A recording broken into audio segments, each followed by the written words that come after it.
तुम्हा सर्वांचं आपल्या चॅनलमध्ये मनापासून स्वागत आहे. आजचा जो अनुभव आहे जालन्याच्या ताईचा अनुभव आहे. अनुभव अतिशय सुंदर आहे आणि हा अनुभव मला खूप दिवसांनी तुमच्यासोबत शेअर करायचा होता. पण थोडेसे जे अनुभव आहे, जो महाराजांनी त्यांना प्रसाद दिलाय, तो प्रसादाचा जे म्हणजे जो पूर्ण प्रसाद असतो म्हणजे कसं, की महाराजांनी दिलंय पण त्याचा आता तुम्हाला अनुभव ऐकल्यावर पुढे कळेलच. थोडे दिवस बाकी होते त्यामुळे म्हटलं आपण पूर्ण अनुभव येऊन देऊया आणि मग तुमच्यासोबत शेअर करूया. तर अनुभव अतिशय सुंदर आहे आणि अनुभव ऐकून तुमच्या डोळ्यात नक्कीच पाणी येईल. कसं असतं ना, की आणि हा अनुभव जो आहे ना माझ्या अतिशय जवळच्या मैत्रिणीचा आहे.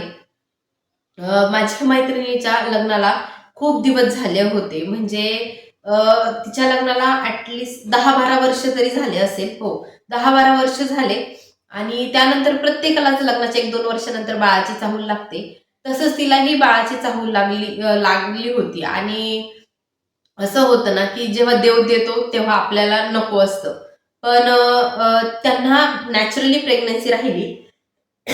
नॅचरली प्रेग्नन्सी राहिल्यानंतर त्यांना असं होतं, की आम्हाला अगोदर करिअर सेट करायचंय, आम्हाला इंडिपेंडंट व्हायचंय, पैसे कमवायचे. त्यानंतर कुठेतरी बाळाचा विचार करू. मग त्यांनी ते बाळ तिथे आणि सगळं व्यवस्थित होतं बरं. असं काहीच नव्हतं, की बाळात प्रॉब्लेम होता किंवा काय. सगळं व्यवस्थित होतं. पण तरी पण त्यांनी ते मिसकॅरेज करून टाकलं. म्हणजे मिसकॅरेज म्हणजे ते अबॉर्ट करून टाकलं त्यांनी.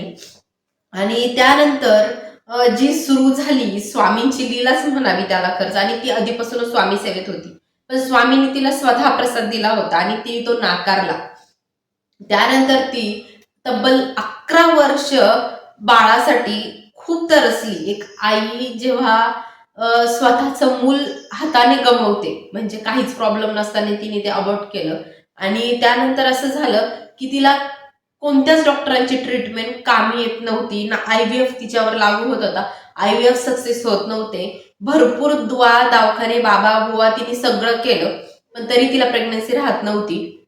आणि तिने ठरवलं, की आता मी पूर्णपणे महाराजांना शरण जाणार. आणि ती अगोदरही सेवा करत होती. पण तिने जी प्रॉपर संतान प्राप्तीची जी सेवा असते, ती तिने कधीच केली नव्हती. एक दिवस असा सहज दुपारी मला तिचा कॉल आला आणि तेव्हा माझी डिलिव्हरी झाली होती. तिला माझा पूर्ण अनुभव, माझी पूर्ण जर्नी माहिती होती, की संतान प्राप्तीसाठी मी काय-काय केलंय म्हणून.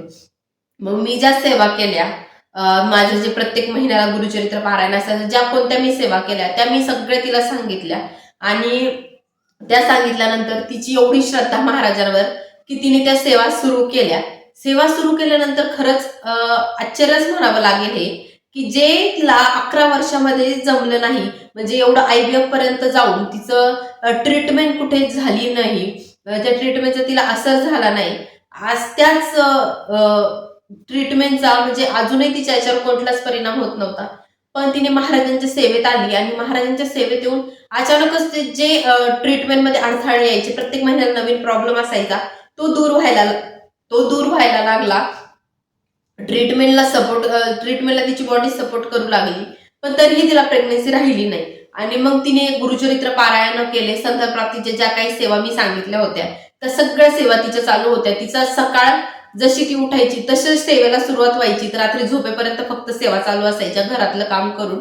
आणि त्या सेवेचा एवढा चमत्कार तिच्या आयुष्यात झाला, जे डॉक्टर करू शकले नाही, ते तिच्या आयुष्यामध्ये स्वामी सेवेने केलं. आणि हा खूप मोठा चमत्कार आहे.